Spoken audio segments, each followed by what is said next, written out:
Hi guys, today I'm going to give you a sneak peek of what it's like to have a consultation with us. And more specifically, I'm going to go into a little bit of detail of a portion of our first initial consultation that we have with all our clients. So what are we talking about is the 5 key lifestyle factors that you need to not only heal your digestive issues, but to maintain a healthy lifestyle for the long term.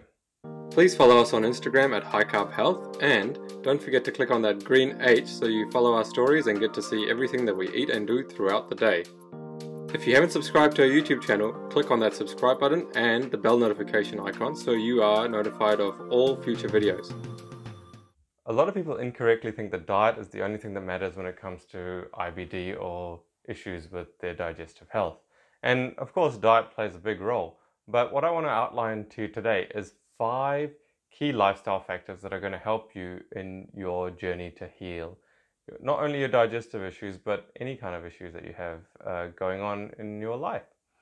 So let's go through what these 5 lifestyle factors are. They are food, water, sleep, exercise, and your mental health. All of these factors play a big role in managing your ability to allow the body to heal itself. Yep, you heard that right. The body heals itself if it's given the right conditions. And these lifestyle factors are going to help you provide the body the right conditions for healing. Now, as you know, if you've been following us for a while, that one of the key things to help the body heal is the body's ability to remove toxins. And all of these lifestyle factors play a big role in that ability for the body to do its job correctly. And as I said, if you give the right conditions, your body will heal itself. So how do these lifestyle factors affect your body's ability to heal? So let's start with the first one, food. Food plays a big role. Obviously, food is the direct contact with the outside environment inside your body. It is literally the things that are outside now are inside your body and contacting with your digestive system. So if we eat foods that aren't optimal for our health, they're going to play havoc inside our bodies.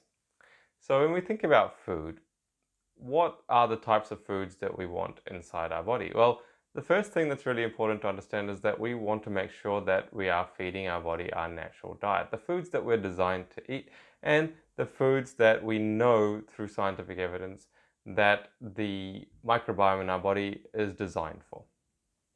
And these foods are plant foods. Obviously, there's a lot of conjecture out there in the world about what the optimal diet is for the human being. But from our point of view, it's pretty obvious. Human beings are frugivores.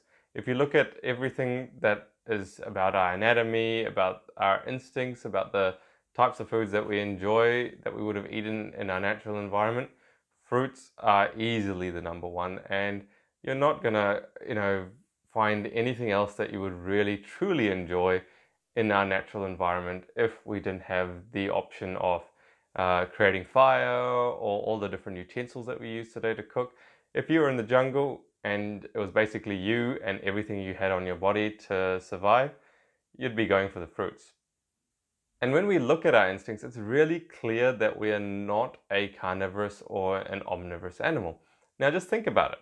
If you're really hungry and you see a rabbit walking past, are you going to start salivating?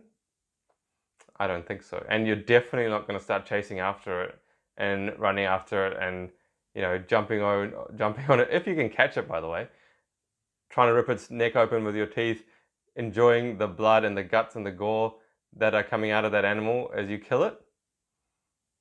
Human beings are compassionate people. 99.9% of humans, I mean, there are a couple of exceptions out there, but 99% of all human beings love animals and don't want to hurt them. Yet we pay people, like a hitman, to kill animals on our behalf so we can go to the supermarket and get these fancy packages and things like that. So human beings are designed to eat fruit. Just think about it. If someone gives you a plate of delicious ripe fruit and you're hungry, you're going to start to salivate. Your eyes have the ability to see color for a reason, so you can tell when the fruit is ripe and when it's not ripe.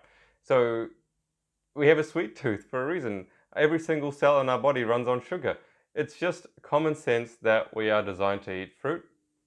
And when we eat fruit, our digestive system works as best as it can. Okay, because this is the type of food that is the fastest to digest, is the easiest to digest, and you're really not going to have an easier food to digest compared to fruit.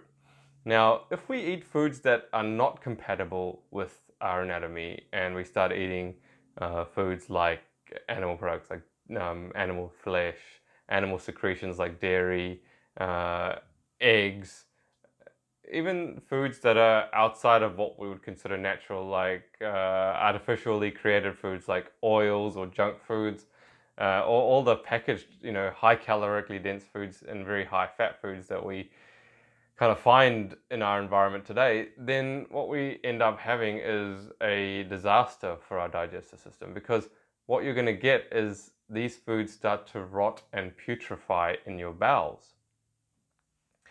And when this happens, we get incomplete digestion.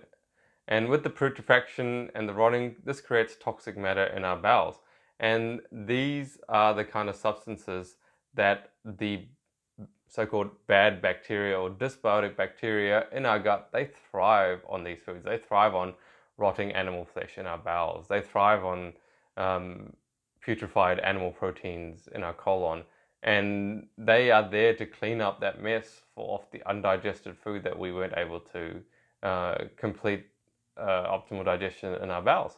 And therefore, they create havoc in our gut. They release all sorts of toxins, such as endotoxins and trimethylamine oxide, or TMAO, mTOR. And when this happens, we get a really, dysfunctional situation in our bowels. This creates inflammation in our bowels, and so we want to avoid these types of foods. We want to avoid the animal proteins. We want to avoid the dairy and the eggs and the junk foods and the oils, so that we're allowing our gut to work as optimally as we can.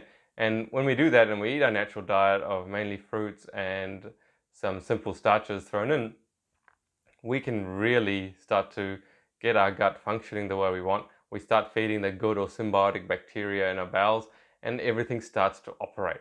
But before it can operate, we really need to allow it to heal and to remove the toxins inside. And while that happens, we're going to notice that we have some uncomfortable symptoms in our bowels while the body cleans itself out. But because you're putting less toxins into the body with the natural foods that you're eating on a plant-based diet, eventually, it's just simple math. Eventually, the number of toxicity or the amount of toxicity in your body reduces, and you're able to heal, allow the body to heal itself. So that's the very important role that food plays in our body's ability to heal. The food doesn't heal your body. That's a very important thing to understand. Food only provides conditions for either healing or disease. So depending on what you eat, you are creating the right conditions for healing, or you're creating the right conditions for disease. And there's no ways around those physiological laws of life.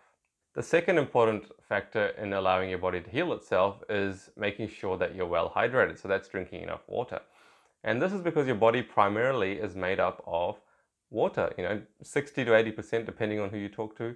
Water plays a very important role in our body's ability to remove toxins. And so when we're hydrated, we are able to allow our body to function at its optimal. Okay. Now, for example, if you think about this logically, if you're going to be exercising, you're going for a run, and you go for that run in a dehydrated state, how easy or how effective is that exercise going to be? Muscles are going to start hurting, you're going to feel very tired and lethargic. And for that reason, you're always going to take some water with you if you're going for any length of exercise, aren't you? Your brain, it's very important for your brain to be hydrated. So if you're going to do any study or you're going to sit an exam, you always take water into that situation so that your brain can function optimally. The same thing applies to your gut.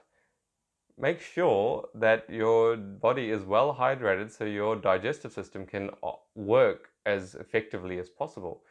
For the same reason you wouldn't go for a run dehydrated, why would you eat when you're dehydrated? Make sure you're well hydrated, drink some water, maybe half an hour to 20 minutes before you eat, and therefore your digestive system is going to be as effective as it can be because your body is going to be well hydrated. Now, we recommend 3 liters of water a day. The third lifestyle factor is sleep. Now, sleep is essential. If you are not getting sufficient sleep, it's going to be very, very hard for your body to heal. And this is because the only time the body creates more energy than what it uses is when you're asleep. So you need to make sure that you're getting a lot of sufficient sleep, you're getting early nights, and you're able to give your body the rest it needs. Healing takes a lot of energy, and if you're not giving your body enough rest, how do you expect it to heal as efficiently or as optimally as you want it to? Therefore, if you're not getting sufficient sleep, if you're going to sleep late and not allowing your body to get the rest that it really needs to heal, you're going to draw out your healing process. Your healing process is going to take longer than you want it to. And this can be very frustrating for some people. And we see it all the time in our work when people don't go to sleep at a reasonable hour. And I'm thinking, well before 9:30 at night.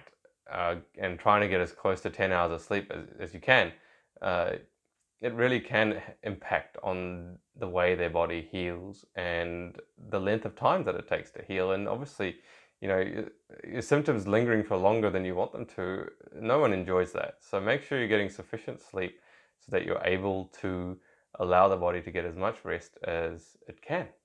The other thing with sleep is that getting to sleep before midnight or as early as you can before midnight is really important. This is because the main detox cycle of the body happens sometime between 2 a.m. and 10 a.m. in the morning. Ever wondered why you go to the bathroom so often in the morning? That's because that's when your body does most of the detox. So if you go to sleep early, then you're going to give your body more energy to go through the healing phase in those early hours of the morning. This can make your healing journey more comfortable and easier as well, and you're going to remove those toxins faster. The fourth lifestyle factor is exercise. Now, exercise is an important lifetime lifestyle factor, okay? So making sure you do exercise long term is a really good thing. However, when you're healing, it's not as important as rest. So when you're healing, what we tell people is that you should look at doing minimal exercise, but still moving your body. So things like gentle yoga, going for a walk, some stretching can be really beneficial during the healing phase, but you don't want to exhaust your body because that's taking away energy from the healing effort. So getting outside, going for a walk, getting some sun on your skin, getting some fresh air, that's all really, really good. But if you don't have enough energy to do even that, and some people don't on the healing program, you should rest and take a nap. Okay, so exercise is really important because it moves the lymphatic system, and the lymphatic system is one of the areas where a lot of toxicity is held. So if you move your lymphatic system, which can only be done when you move your body because it doesn't have a pump like your arterial system does, you need to move your body for the lymphatic system to work effectively. So going for a walk and actually moving your body a little bit while you're in the healing phase can be beneficial, but you really do not want to overdo it because that can be detrimental to your healing effort. And the fifth lifestyle factor, and this is one that's really tricky because all the other four that I've just mentioned are pretty black and white.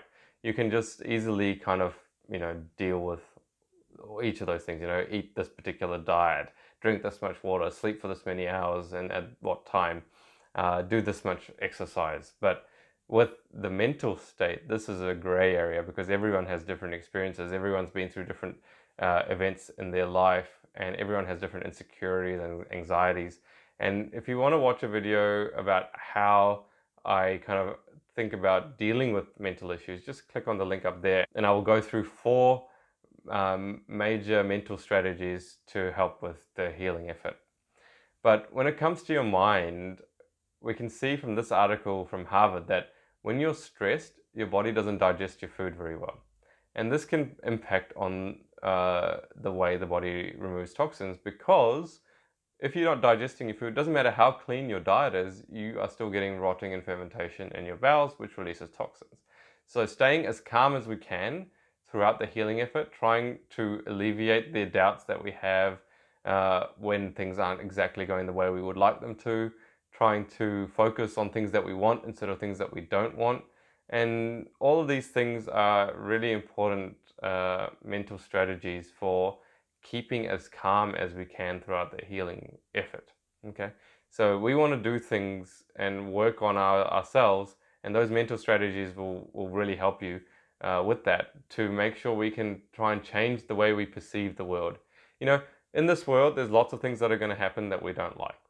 And when we look at our experience, all we can do is focus on what we can control. And what we can control is the way we react to certain situations.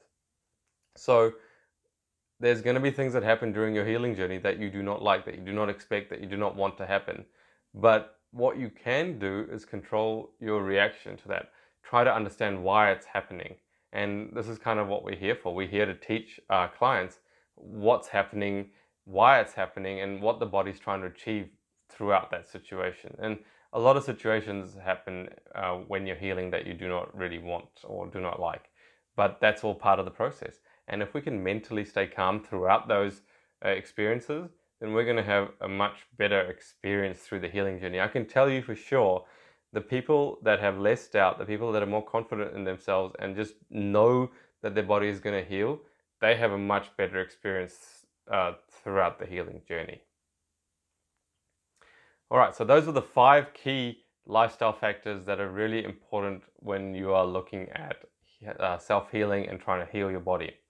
So I hope you enjoyed that. And I think, you know, what I wanted to do with this video is just to give you an idea of what we kind of cover off in our consultations with our clients, and, you know, share with you some of that information so you can utilize it in your life. If you want to know more about what we do and how we can help you, you know, we have an option for people who are not sure if they want to join our program fully. And what we do is we give them all the information that our clients get on the Colitis and Crohn's recovery program. So you get the initial guidelines email, you get the digestive health seminars, you get the nutrition seminars, and you also get a 1-hour consultation to go and explain that email and cover off some of the information. Just like I explained to you in this video, there's more that we need to talk about as well in that initial consult that we have with our clients. And this can really set you up with the understanding you need to succeed in your journey. Obviously, if you need more support, we're there, and there's programs there for that as well. But what I really wanted to share with you is just some really important and crucial information that you need that's going to help you, because when you realize that diet's not the only thing that affects your healing, that can really open up a whole lot of different avenues that you can focus on, instead of just kind of being only, you know, blinkered into the diet aspect of self-healing your body. So I hope you enjoyed that video. If you liked it, you know, please give it a thumbs up. And if you have any questions about what I've just talked about, you know, I'm happy to answer as many questions as I can. Just write your question in the comment section below and I'll get to it as soon as I can. If you want to see more videos like this, hit that subscribe button, and the little bell notification will give you updates on all our recent video uploads. So make sure you click on that. Okay, so thanks again for tuning in, guys. And you know, there is a life after colitis, and make sure you eat plants, and lots of them. Take care. Give this video a thumbs up if you know what it's like to live with IBD, and subscribe to the channel for more videos like this. This channel is designed to help people recover from colitis, Crohn's, and any other form of IBD. You can always head to our website, highcarbhealth.com, for a free 30-minute consultation from anywhere in the world. And remember, there is a life after colitis.